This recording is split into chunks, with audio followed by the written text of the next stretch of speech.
നമസ്കാരം.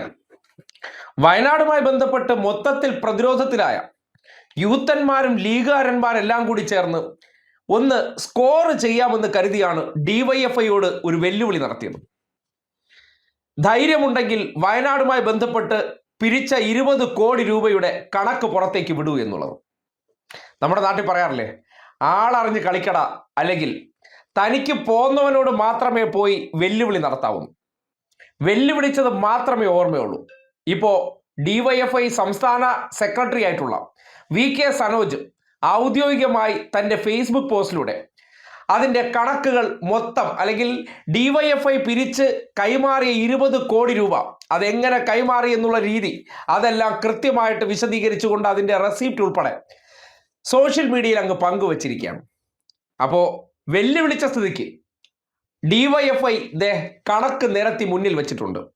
ഇനി ആ ചെക്ക് നേരെ യൂത്ത് കോൺഗ്രസ് ഒന്ന് ഏറ്റെടുക്കും. ആപ്പ് വഴി പിരിച്ച പണത്തിന്റെ കണക്ക് എത്രയെന്ന് ജനത്തിന്റെ മുന്നിലേക്ക് വെക്കും. ഇതുപോലെ 100 വീടുകളുടെ സ്പോൺസർഷിപ്പാണ് സർക്കാരിന്റെ പദ്ധതിയുമായി ബന്ധപ്പെട്ട്, അതായത് ആദ്യഘട്ടത്തിൽ CMDRFിലേക്ക് സംഭാവന ചെയ്യാനായിരുന്നു നിർദ്ദേശം നൽകിയിരുന്നത്.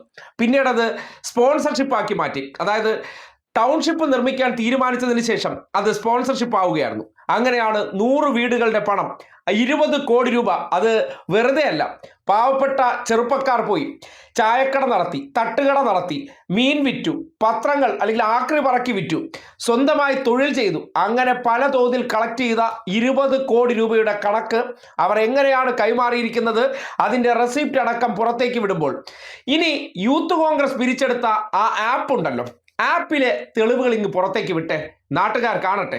വെല്ലുവിളിച്ച അതേ രീതിയിൽ നാട്ടുകാരുടെ മുന്നിൽ ഹീറോയിസം കാട്ടണ്ടേ.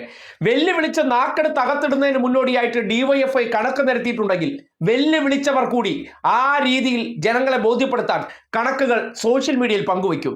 ഇതുവരെ കോൺഗ്രസ് പിരിച്ചതും യൂത്ത് കോൺഗ്രസ് പിരിച്ചതും രാഹുൽ ഗാന്ധി കൊടുത്തു എന്നൊക്കെ പറയുന്ന പണം എത്രയുണ്ട് എന്ന് ആരുടെ മുന്നിലും കൃത്യമായിട്ടുള്ള കണക്കില്ല. അങ്ങനെയുള്ളവർ വയനാടുമായി ബന്ധപ്പെട്ട് ഡിവൈഎഫ്ഐ ഒക്കെ ചെയ്ത പ്രവർത്തനങ്ങൾ അത് ശ്ലാഘനീയമായി മാറുമ്പോൾ ഒരു തിരുട്ട് പരിപാടി അങ്ങ് എടുക്കാം. കാര്യം കണക്ക് ചോദിക്കുമ്പോൾ ഇവരങ്ങ് പേടിച്ചു അല്ലെങ്കിൽ പ്രതിരോധത്തിലായിപ്പോവും. നമ്മളെപ്പോലെയാണ് ഇവരെന്ന് കരുതി 1 രൂപയ്ക്ക് വരെ കണക്കുണ്ടാകുമെന്ന് പലപ്പോഴും പറഞ്ഞിട്ടുണ്ട്. അത് ഇടതുപക്ഷ സംഘടനകളിൽ ആര് പിരിച്ചെടുത്താലും ഏത് പണം ആരെങ്കിലും അങ്ങനെ കൈയിട്ടെടുക്കാൻ ശ്രമിച്ചാൽ അവർ പിന്നെ സംഘടനയിൽ ഉണ്ടാവില്ല.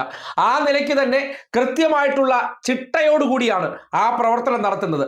അതുകൊണ്ടാണ് വയനാടുമായി ബന്ധപ്പെട്ട് ഒരു വെല്ലുവിളി ഉയർത്തിയതിനു ശേഷം കനകോലു സിദ്ധാന്തത്തിന്റെ അടിസ്ഥാനത്തിൽ നിങ്ങൾ കണക്ക് ചോദിക്കൂ, അതോടുകൂടി ഇവർ പെടുമെന്ന് കരുതിയത്. അത് ഒരു അവസരമാക്കി എടുക്കുകയായിരുന്നു ഡിവൈഎഫ്ഐ. അവർ പിരിച്ചെടുത്ത പണത്തിന്റെ കണക്കുകൾ പുറത്തേക്ക് വിട്ടിട്ട് അവർ ഉന്നയിച്ചിരിക്കുന്ന ചോദ്യങ്ങൾക്ക് കൃത്യമായിട്ട് യൂത്ത് കോൺഗ്രസും യൂത്ത് ലീഗും മറുപടി പറഞ്ഞേ മതിയാകുള്ളൂ. നിങ്ങൾ എത്ര രൂപ പിരിച്ചു, ആപ്പിലെ കണക്ക് പുറത്തേക്ക് വിടാൻ അവർ ആവശ്യപ്പെട്ടിട്ടുണ്ടെങ്കിൽ അത് ധൈര്യസമേതം പുറത്തേക്ക് വിട്ട് ഇതുപോലെ നാട്ടുകാരെ ഒന്ന് ബോധ്യപ്പെടുത്തിയേ. കല്ലിട്ടത് മാത്രമേ ഉള്ളൂ. ഈ കല്ലിട്ട് തെരഞ്ഞെടുപ്പ് വരെ അങ്ങ് പോകാൻ പോവുകയാണ്. ഇതിന്റെ മേൽ ഒരു കല്ല് കൂടി ഇനി അഡീഷണൽ വയ്ക്കാൻ പോകില്ല എന്ന് യാഥാർത്ഥ്യമാണ്. കനകോലു സിദ്ധാന്തം നടപ്പിലാക്കിക്കൊണ്ട് പിരിച്ച പണത്തിന് കണക്കില്ലാതെ ഏതോ ആനക്കാട്ടിൽ പോയി കുറച്ച് സ്ഥലം എടുത്തിട്ട് അത് വെച്ചിട്ട് മാധ്യമങ്ങളിലൂടെ ജനങ്ങളുടെ കണ്ണിൽ പൊടിയിട്ട് പാവപ്പെട്ട ആ ദുരിതബാധിതരുടെ ജീവൻ വെച്ച് വീണ്ടും രാഷ്ട്രീയ കച്ചവടം നടത്താൻ ഇറങ്ങി പുറപ്പെട്ട ഇവരെ നാട്ടുകാർ തിരിച്ചറിയേണ്ടതുണ്ട്.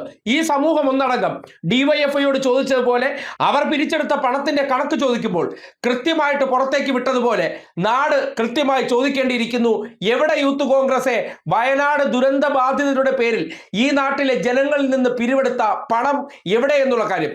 മുഖ്യമന്ത്രിയുടെ ദുരിതാശ്വാസ നിധിയെ സംബന്ധിച്ചോ അല്ലെങ്കിൽ വയനാട് ഫണ്ടിനെ സംബന്ധിച്ചോ നോക്കുമ്പോൾ ഒരു കാര്യമുണ്ട്, ഇവരെല്ലാം സ്വന്തം നിലയ്ക്ക് പിരിച്ചു. ലീഗ് പിരിച്ചു, കോൺഗ്രസ് പിരിച്ചു, സംഘപരിവാർ പണം കൊടുക്കരുതെന്ന് പറഞ്ഞു, സുഡാപ്പികളെല്ലാം കൂടി ചേർന്ന് CMDRFിനെതിരെ വ്യാജ പ്രചരണം നടത്തി. അതിൽ പണം കൊടുത്താൽ തട്ടിക്കും വെട്ടിക്കുമെന്ന് പ്രചരിപ്പിച്ചു. പക്ഷേ ഇവരുടെ പ്രചരണങ്ങൾക്കപ്പുറം, അതായത് ഇവർ ഉൾപ്പെടാത്ത മനുഷ്യർ, കാര്യം ഇവർ സ്വന്തം നിലയ്ക്ക് പിരിച്ചെടുത്തല്ലോ, ലീഗിന്റെ കണക്കായിട്ടും അതുപോലെ തന്നെ കോൺഗ്രസിന്റെയും യൂത്ത് കോൺഗ്രസിന്റെ കണക്കായിട്ട് പിരിച്ചെടുത്തപ്പോൾ ഇവരൊന്നും ഉൾപ്പെടാത്ത മനുഷ്യരാണ് മുഖ്യമന്ത്രിയുടെ വയനാട് ഫണ്ടിലേക്ക് പണം കൊടുത്തത്.